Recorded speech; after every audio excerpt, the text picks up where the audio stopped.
I knew things were changing the moment Bryce dropped the word synergy unironically during his first all hands. That smug, two-button suit wearing, MBA without the M came strutting in like he just invented capitalism, not inherited a corner office from the man who used to call me the spine of this place. I've seen startup bros come and go, but this one had the confidence of a man who's never had to earn his parking spot. 17 years. That's how long I'd been with Halcyon Systems. I joined back when our servers were held together with duct tape and hope, and our marketing team was just whoever could make a halfway decent PowerPoint. I was there before we got the funding rounds, before we outgrew 2 office buildings, and long before anyone had ever heard of Bryce with a Y. The founder, Mr. Halcyon himself, Arthur, built this company from a folding table in a rented storage unit. He used to say, "Jen, processes make permanence." And I made sure every process had a paper trail, a timestamp, and a backup. When you've been somewhere long enough, you stop needing a title to know your worth. Technically, I was Chief Operations Liaison, whatever the hell that meant to outsiders. Internally, I was the person you called when procurement stalled, compliance panicked, or legal forgot which version of the charter we were using. I kept the whole machine running without ever needing to raise my voice. Then Arthur got sick. He started fading about a year ago. Quietly at first, missed meetings, forgotten names, odd silences. He still had moments of clarity, but the board got nervous. And nervous boards do stupid things. Like handing the reins over to Bryce, Arthur's wet-nosed nephew, who once asked if we could just chat GPT our compliance reports. I wish I were kidding. From the second Bryce set foot in the office with his polished loafers and fake humility, I knew I had a countdown running over my head. He made a speech about modernizing legacy systems while never once looking me in the eye. His eyes, for the record, were usually glued to his phone, scrolling through whatever crypto clown was promising to 10x his ego. I started noticing things. My calendar permissions got weirdly restricted. People I'd mentored were suddenly CCing me instead of inviting me. And I overheard him in the hallway telling HR I had museum energy. Here's the thing about being underestimated: it gives you time. Quiet time. The kind where you revisit old files, pull up those dusty PDFs nobody's opened since 2008, and remember every handshake that ever meant something. Arthur and I had an understanding. He trusted me to safeguard the company's foundation. And buried in those foundations, some very old, very real clauses with very sharp teeth. But hey, before I go full scorched earth, real quick, if you're listening to this and haven't subscribed or hit the like button yet, now's your cue. 90% of folks just binge these stories like popcorn without showing love. But every like and sub keeps this little engine running, and it means the world to the team busting their butts behind the scenes. Now, back to Bryce's slow-motion car crash. I didn't fight the shift. I let him replace our vendor liaison with his frat brother from Sigma Chi. I watched him convert our internal wiki into a Slack channel called Bryce Notes. I even smiled when he rolled out Fun Shirt Fridays like it was a new federal holiday. But what I also did was quietly renew my notary license, dust off a certain 19-page document signed by Arthur in 2009, and begin logging every interaction with HR into a private email thread titled "If This Idiot Fires Me." I knew the final blow would come suddenly. Bryce didn't have the spine for confrontation. He was more the schedule a meeting at 7:30 a.m. and bring coffee like a psychopath type. So I waited. And while I waited, I made damn sure every piece of paper he'd never read was in order. Every clause he would have mocked had been verified. Every signature was notarized. I wasn't planning revenge. I was preserving structure. The structure he was too arrogant to understand. Because here's what Bryce never learned in business school, or at least not in between keg stands and TED talk shorts. The person who understands the foundation holds the power to shake the entire house. And I was about to shake it. It happened at 7:59 a.m. on a Tuesday, because of course it did. Only a coward picks a time before most people have even poured their first cup of coffee. I was still locking my car in the garage when I saw the meeting invite pop up. Subject line, quick sync. Location, HR conference room B. Sent at 7:56. No context, no prep, just vibes. Bryce was already there when I walked in, legs crossed, sipping some green sludge from a mason jar like he'd just emerged from a yoga retreat in a tech cult. HR Director Melissa sat beside him like a hostage, pretending her makeup could conceal the dread in her eyes. I gave her a nod. She didn't return it. He didn't waste time. "Jennifer," he said, like the name tasted sour in his mouth. "We've been evaluating our organizational strategy, and after a lot of difficult discussions," he actually smiled here, the bastard, "we've decided to sunset your role as part of our modernization initiative." Sunset, he said, like I was a failed email campaign. I blinked once. That was it. No tears, no gasps. I just tilted my head the way you do when a child proudly presents you a drawing of a dragon that's clearly just a squiggle with eyes. I didn't need to hear the rest, but he gave it anyway. "We really appreciate your historical contributions," he added, dragging out the word historical like I was a fossil he'd found in a filing cabinet. "It's important to stay relevant in today's landscape." That last line, that was the gift. The phrase that told me everything I needed to know. He wasn't just cutting dead weight. He thought this was a teaching moment. Consider this your final lesson, he said, like he was the sensei in a startup-themed karate movie. I smiled, tight-lipped. No teeth, no words, just nodded once and stood, picked up my purse. Didn't even bother taking the travel mug I'd just set down. The walkout felt like the longest, slowest parade I'd ever marched in. Except no one clapped. They just averted their eyes like I had become contagious. The elevator ride down was blessedly empty. My hands were steady. My heart wasn't. I got into my car, shut the door, and screamed. Not loud, not primal. Just one short, guttural burst like letting steam out of a cracked pipe. Then I opened my banking app, deposited my final paycheck. Bryce had it ready. Smug little overachiever, and clicked confirm. That timestamp mattered. Next stop, Notary Public. I had the letter already printed, sealed, and labeled for board legal counsel immediate review. All it needed was the seal. The notary raised an eyebrow when she read the first line but didn't ask questions. Just signed, stamped, and slid it back. Then came the courier. I'd prepaid the same-day service 2 weeks ago, labeled time-sensitive legal document. The driver asked if it needed a signature on delivery. I told him yes, but only from the company's general counsel. Not HR, not Bryce, no substitutes. He left and I sat back in my car, parked outside the coffee shop across the street from the office. I didn't go home. I watched. Through the tinted windows, I saw Bryce leave the building an hour later, laughing with someone from strategy, probably the same frat brother he hired to run analytics, despite thinking a Gantt chart was a type of cheese.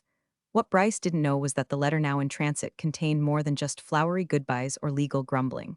It was a formal notice of termination acknowledgement, executed by the party of the second part, me, per Section 4.8 of the 2009 Operational Reversion Agreement. A clause so old, even most of legal forgot it existed, but I hadn't. I helped Arthur draft that agreement when we incorporated. He was paranoid back then, terrified the board might someday be swayed by blood ties instead of competence. So we wrote safeguards, legal tripwires, checks buried so deep they might as well have been written in invisible ink. But I kept copies, in triplicate, stored in 2 places, encrypted in one. That clause stated that if I were ever terminated without full board approval and severance, in compliance with original charter terms, operational control of Halcyon systems would revert, within 72 hours, to the founder's trust and to the appointee listed therein. Bryce had just pulled the pin on his own grenade. And the best part? He still thought I was just historical. Bryce posted a gif of a broom sweeping in the exec Slack channel with the caption, "Spring cleaning, baby, out with the old." Someone reacted with a fire emoji. Another added the little clapping hands. I know this because someone forwarded me the thread. They shouldn't have, but they did. Loyalty's a funny thing. It doesn't always fade just because you're no longer on payroll. From his corner office, which, for the record, used to be a supply closet until Bryce had it remodeled with mid-century synergy vibes, he strutted around like a man who'd just slayed a dragon, not pushed out the one person keeping his feet out of legal quicksand. He ordered a catered lunch for the exec team that day, poke bowls and kombucha. Celebrated my graceful exit with a toast about removing legacy friction. I'm told he even pitched a new org chart titled The Future Forward, printed in Helvetica, like that was supposed to mean something. I wasn't surprised. Bryce had all the emotional depth of a damp paper towel. What I was counting on was his arrogance. The same arrogance that made him shrug off the legal memo his assistant slid under his smoothie that afternoon. I imagine it went something like this. Hey, legal flagged something in the old governance archives about Jennifer's termination. They said it might warrant review. Bryce probably waved it off between bites of his kale avocado, whatever. We sunsetted that clause years ago. Let compliance run in circles if they want. But we hadn't, because I hadn't let them. Every 3 years like clockwork during compliance audits, I ensured the reversion clause stayed active, recertified, renotarized, and I had the PDF trail to prove it. Most of the current team wasn't around in 2009. They didn't know the founder's paranoia ran deep. They didn't know that I was the one who helped design that clause, back when we both believed Halcyon needed permanent safeguards from, well, exactly what Bryce had become. It wasn't revenge. Not really. It was just continuity. Meanwhile, the courier was halfway across the city, tracking GPS pings as he weaved through traffic. The envelope in his satchel bore my seal, the same one Arthur and I used back when we filed our first Delaware incorporation paperwork. Inside, the notarized execution notice, cross-referenced with board charter documents, and a copy of Arthur's trust appointment directive. Dated, signed, filed with the state, unaltered. The language was precise. In the event that Jennifer L. Crane is involuntarily terminated without documented cause, and if said termination fails to meet the severance and board notification standards outlined in Article 7.2, then operational oversight shall revert to the founder's trust. Control shall transfer to the trust's appointed successor within 72 business hours of executed notice. barring direct board intervention with unanimous override, which shall require the founder's written assent. They had no override, and Arthur hadn't signed anything in over 9 months. Bryce didn't know the clock was ticking. He didn't know the courier was 3 blocks away when he posted a TikTok of himself on the office balcony with the caption, "Making room for innovation." Let's go. Didn't know that legal was already calling in an intern to dig through the archived governance binders, the physical ones no one ever looked at unless I asked them to. Back at home, I didn't celebrate. I didn't pour wine. I pulled out a yellow legal pad and wrote out a timeline, old school. 7:59 a.m. termination. 8:41 a.m. notary seal affixed. 9:02 a.m. courier dispatched. By 12:03 p.m., it was marked as delivered and signed for by Halcyon Systems General Counsel, Lisa Hallbrook. I had a paper trail, timestamps, emails, tracking confirmations, even a recorded voicemail to my personal counsel noting the event, all within the window. That evening, I received a single-line email from Lisa. Please confirm whether you've executed the reversion clause as outlined in Article 4.8. I replied, executed, timestamped, and delivered as required, effective as of today. I signed it warm regards because I'm a professional. Then I sat back, opened a pack of saltines, and watched the Slack notifications pile up on my burner phone. The whispers had begun. Not panic yet, but it would come. They just didn't know it was already too late. The thing about watching a building collapse from the outside is it's quieter than you'd expect. No dramatic fireball, no sirens, just little cracks spreading through the concrete while everyone inside keeps sipping their kombucha and pretending nothing's wrong. By Thursday, 2 days post-termination, Bryce had already fired 3 other senior staffers.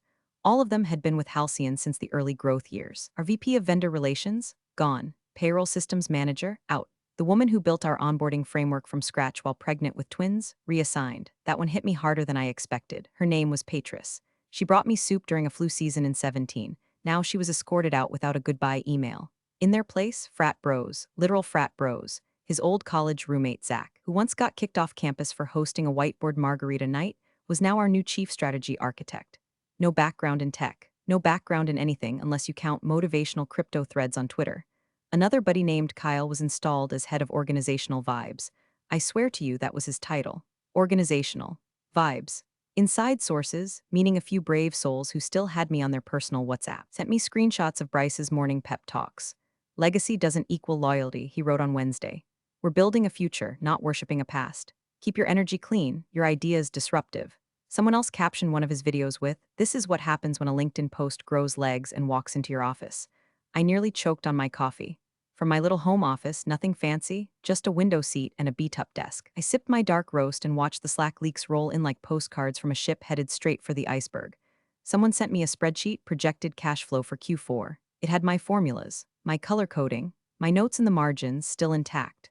Bryce had replaced the top row with a header labeled, "Optimized by Bryce." That man couldn't format a cell if you paid him in NFTs. Then came the HR fumble. Late Friday afternoon, I got a weird alert. My online access to the company's internal HR portal briefly reactivated. Not full access, just a window, long enough for me to glimpse a modified file, the official termination notice. Dated Wednesday. 2 full days after Bryce gave me the boot in person. They were trying to backdate the event, maybe to buy time, maybe to shift the 72-hour reversion clause trigger. Who knows, amateurs? Here's the problem with rewriting history when the historian kept receipts. I had my timestamped check deposit, the notarized courier slip, the signed delivery confirmation, and my legal reply all dated Tuesday. I forwarded everything to my lawyer. She replied with a 2-word email, "Let them." By Friday night, word was spreading inside Halcyon. Nothing loud, just whispers. Someone from product pinged my old assistant asking if she had a copy of the founder's charter. Another from legal called in sick pending document clarification. One particularly brave IT analyst apparently told Zach the vibes were concerning after being asked to sign off on some half-baked platform migration. That night, I got an email from an anonymous Proton Mail account. Subject line, "He's bragging about replacing you with AI." Inside was a screen grab from a company-wide Slack where Bryce said, "Honestly, Jennifer's whole job could have been done by a decent plugin. We're future-proofing now." No one responded to the message, just a string of eye emojis. I didn't reply to the Proton Mail. I just saved the image to a folder called Ignition Files. The folder also contained a copy of the reversion clause, an audio recording of Arthur discussing succession planning, and one glorious video of Bryce pronouncing fiduciary as fiduciary during an onboarding Zoom. By Sunday, I knew the countdown was entering its final phase. Bryce didn't, he was too busy planning a company-wide rebrand. The theme, new blood, no baggage, that tagline wouldn't age well, but it'd look real nice printed across his exit packet. The Monday board meeting was supposed to be routine. A quick touchpoint, a few Q3 slide decks, some half-baked performance metrics from the new Vibe Ops team Bryce invented out of thin air. The kind of meeting where everyone politely nods while secretly checking fantasy football stats under the table. Instead, it turned into the slow, audible sound of ice cracking beneath thin corporate shoes. It started innocently enough. Bryce kicked things off with a standing PowerPoint, literally standing, as if looming made his Q2 dip look intentional. He wore a quarter zip and jeans like he thought he was the second coming of Steve Jobs, minus the intellect or even the courtesy of deodorant. Team, he said, pacing slowly. We're shaking things up. No more institutional drag. No more legacy molasses. We're lean, we're mean, we're Halcyon 2.0. The board members smiled thinly, the way you do when a waiter insists on describing the specials in graphic detail. Lisa Hallbrook, general counsel, didn't smile. She was flipping through a thick manila folder with the energy of someone looking for a ticking bomb. She paused on a page about halfway through and went still. Dead still. Bryce didn't notice. He was too busy waxing poetic about vertical growth via decentralized strategy, whatever the hell that meant. Lisa finally raised a hand. Sorry to interrupt, she said, but a document just came in over the weekend. Time-stamped, notarized, and delivered by a legal courier. Bryce waved a dismissive hand. If it's from Jennifer, I already told HR to ignore the noise. Lisa didn't blink. It's not noise. The room shifted. You could feel the silence take shape. One of the external board members, a gray-haired man with a pen perpetually tapping his knee, glanced over. Is this a legal issue? Lisa adjusted her glasses. Potentially. I'd like to call a recess to review the validity of a clause referenced in the document. Clause? Bryce scoffed. Lisa, we sunsetted most of the old paperwork during the last audit. I was told legal was modernizing everything. Lisa's voice was like ice water. We sunsetted the templates, not the governing documents, and this clause predates our digital archive. The board chair, a no-nonsense woman named Meredith, leaned forward. How old are we talking? Lisa flipped the page around and tapped a signature. 2009. Arthur Halcyon's original charter.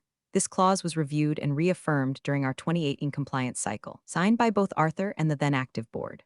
Bryce let out a little laugh. Okay, great. So what? Jennifer found some dusty footnote and thinks she's staging a coup? Come on, no one laughed with him. Lisa closed the folder. The document isn't just a complaint, it's a formal execution notice, triggered by her termination. It references Section 4.8 of the Operational Reversion Agreement. Meredith frowned. Is that enforceable? Lisa didn't answer right away. She just said, I need 30 minutes in a quiet room. Bryce tried to lighten the mood. Look, this is what happens when you keep dead wood around too long. She was always a bit dramatic. Again, silence. He looked around the room and added seriously, You're not buying this, right? One board member cleared their throat. I think we'd all benefit from clarity. Let's reconvene after Lisa has had time to review. They stood, chairs scraped, papers shuffled. Lisa moved quickly. Folder in hand, her jaw set. Bryce leaned against the conference table, arms crossed. This is exactly why I fired her, he muttered to no one in particular. This dusty clause nonsense, holding us back. But even as he said it, you could see the first flicker of doubt in his eyes, like he knew something was different this time. Like maybe, just maybe, Jennifer hadn't left quietly because she was broken. Maybe she left quietly because she was ready. And the thing about clocks, they don't stop just because you're too arrogant to hear the ticking. The room was colder when they reconvened, not physically, just spiritually. Like the HVAC had sucked the confidence straight out of the air. Bryce came back from break 5 minutes late, iced matcha in hand, sunglasses still perched on his head like he'd just wandered in from a beachside startup summit. He was trying to project calm, but even from a distance, could see the cracks spidering beneath his veneer. Lisa Hallbrook returned with 2 additional folders. One red, one black, and a look on her face like she'd just read the last page of a horror novel, one where the monster had been in the house the whole time. Meredith, the board chair, wasted no time. Lisa, your findings? Lisa didn't sit. She remained standing, one hand on the black folder. The clause in question, Section 4.8 of the Operational Reversion Agreement, is valid. It was reaffirmed during the 2018 compliance cycle, certified by Arthur Halcyon and 2 prior board members, one of whom is still serving. One of the gray hairs nodded slowly, clearly doing mental math on whether he'd signed something while half asleep at a retreat in Napa. Lisa continued. The clause was designed to prevent unilateral termination of key legacy personnel without full board review and severance compliance. If violated, it triggers a 72-hour reversion period. We're already 48 hours in. Bryce rolled his eyes and leaned back in his chair. Come on, that clause was always symbolic. You said so yourself years ago. It was like ceremonial, not enforceable. Lisa didn't blink. No, I said it was obscure, not symbolic, and it's enforceable.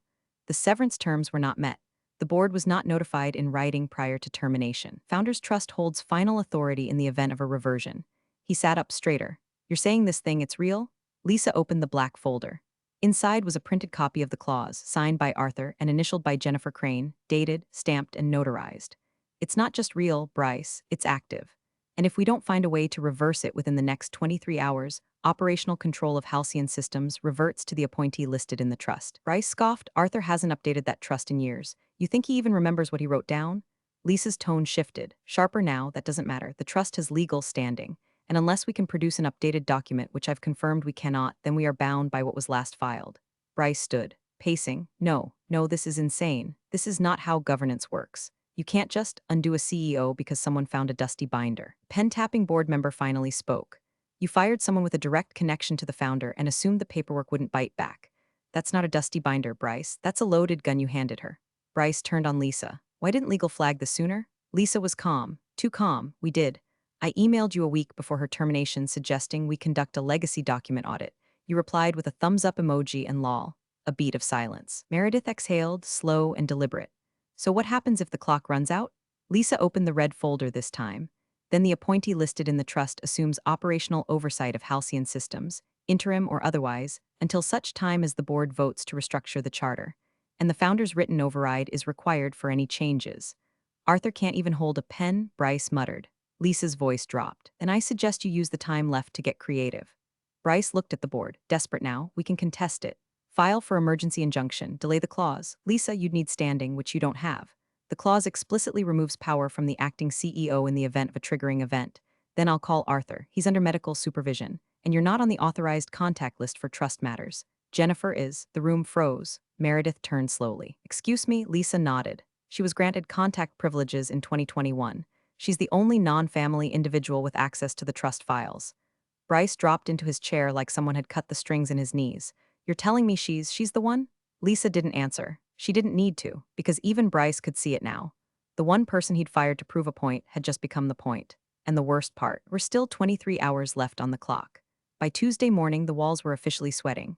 Bryce hadn't shaved. His once gelled hair stuck up in defiance, like even his follicles had turned on him. He paced the boardroom with the wild-eyed energy of a man trying to speedrun denial. The aura of startup swagger he wore like cologne had curdled into something desperate and thin. The board had reconvened early. Phones off. No assistants. No snacks. Just 12 people in a room trying to determine whether the company was about to legally eat itself. Meredith opened the meeting without pleasantries. We've confirmed the clause is active. We've confirmed the trigger conditions were met. The trust is holding. There's no override from Arthur on file. She looked at Lisa. Which brings us to the next step, Lisa said. Her voice was measured, clipped, lawyer clean. We need to confirm the identity of the named appointee. The Founders Trust designates a successor in the event of operational reversion. She placed a sealed manila envelope on the table, the kind that made paper feel like it could detonate. This file has not been opened since it was placed into trust custody in 2019. Sealed in the presence of Arthur Halcyon, 2 witnesses, and a notary public. There is one name inside, the appointed successor. Bryce let out a bitter laugh. This is a joke, right? You guys seriously want to roll company control based on an envelope? What is this, Willy Wonka corporate edition? No one answered. Lisa just stared at him, then slowly slid open the top of the envelope with a letter opener. She slid out a single ivory sheet, unfolded it, silence. She didn't read the name aloud, just paused, read it again, then turned the paper and passed it to Meredith. Meredith read it. Her brow creased, not in confusion, but in recognition. She exhaled once, sharp, almost like a cough that caught on a memory. She passed the paper to the board member beside her, and on it went. One by one, the sheet made its quiet, devastating pilgrimage around the room. No reactions, no questions, just a shared understanding that something irreversible had just arrived. Bryce's voice cracked. Can someone just say it out loud? No one looked at him. He stood up. Say the goddamn name. Meredith finally turned to him. Her face unreadable. Jennifer L. Crane.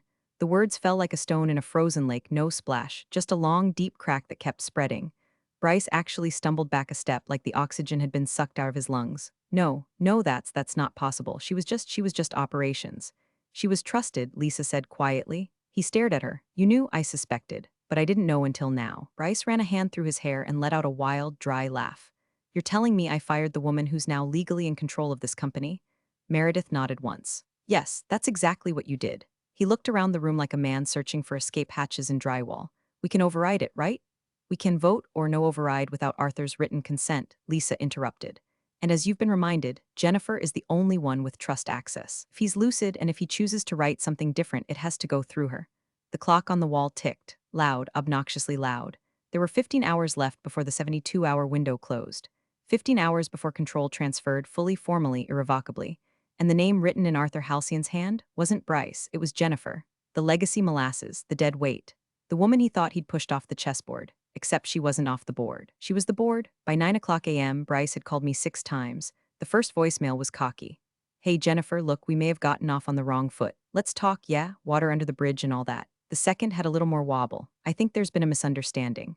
Legal's kind of freaking out, and I'd love to clarify a few things if you're available." The third was just, "Please call me. Please." I didn't listen to the rest. I let them pile up like trash on a curb the night before collection.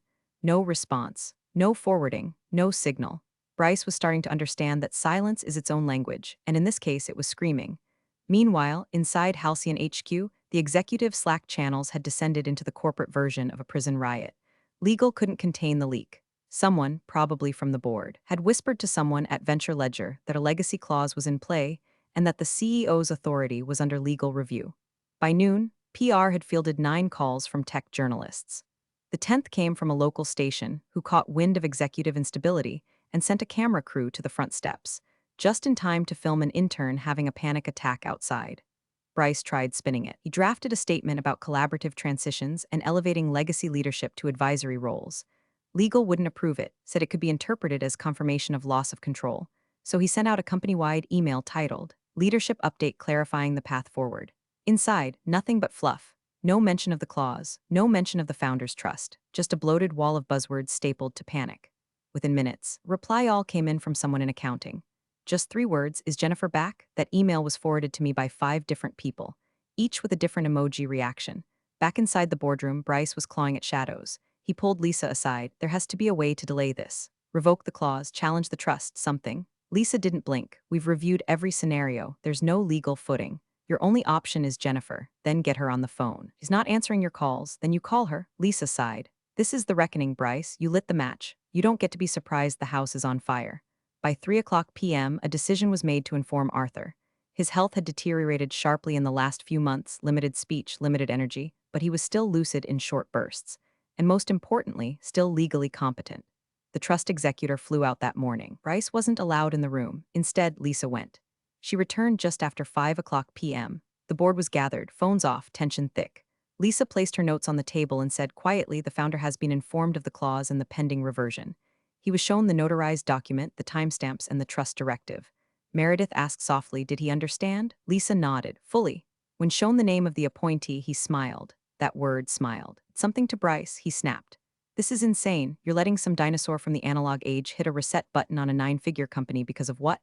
Loyalty? Sentimentality? I built this place up." Lisa turned slowly. "No, Bryce, you inherited a seat at the table. She built the table." The board said nothing. There were 9 hours left. 9 hours until the clause locked into place and the reversion finalized. And Jennifer, she hadn't said a word. Not a press release. Not a phone call. Not even a tweet. She didn't need to shout. She already owned the silence. It was 7:58 a.m. on Thursday when the board reconvened. Same room, same table. But this time, every person seated had the haunted posture of someone who knew a guillotine was hanging just above their heads. No one spoke. No one coughed. The legal team was already seated, documents lined up like tombstones. Meredith, at the head, tapped her pen against the edge of a leather portfolio. 3 soft ticks, then a pause. 3 more. The only rhythm in a room frozen in anticipation. At exactly 8 o'clock a.m., the courier arrived. He didn't knock. He was let in by security per protocol for time-sensitive legal deliveries. He walked the length of the table and handed a slim envelope to Meredith. She opened it without ceremony. Inside, a notarized cover letter, a 12-page activation packet, a drive containing the clause validation video and compliance audit trail. Lisa read the first few lines, then nodded once. "It's done." Bryce, standing off to the side, half-shadowed by the blinds, laughed nervously. "So what now? She just waltzes in?" Wearing a cape, as if on cue, the door opened. Jennifer Crane stepped in like she never left. No cape, no entourage. Just a black suit sharp enough to cut glass, her old Halcyon badge clipped neatly to the lapel, and a single flash drive in her hand, the same one she'd carried back when she managed contracts tighter than Fort Knox. She walked to the head of the table without a word. Every eye followed her, not because they were told to, but because gravity had returned to the room. Actual leadership had arrived. She didn't stop, didn't nod, didn't smirk. She sat. The silence that followed wasn't awkward, it was reverent. The kind of silence you give to surgeons before the first cut or judges before the final gavel. Meredith looked over the table. "Jennifer Crane has assumed operational oversight under Section 4.8 of the Operational Reversion Agreement, effective immediately." She turned to Lisa. "Legal concurrence." Lisa nodded. "Clause executed. Chain of command has shifted." Meredith faced the room. Motion to acknowledge and enter this change into the governance record. All in favor, hands rose one by one. All opposed, no one moved.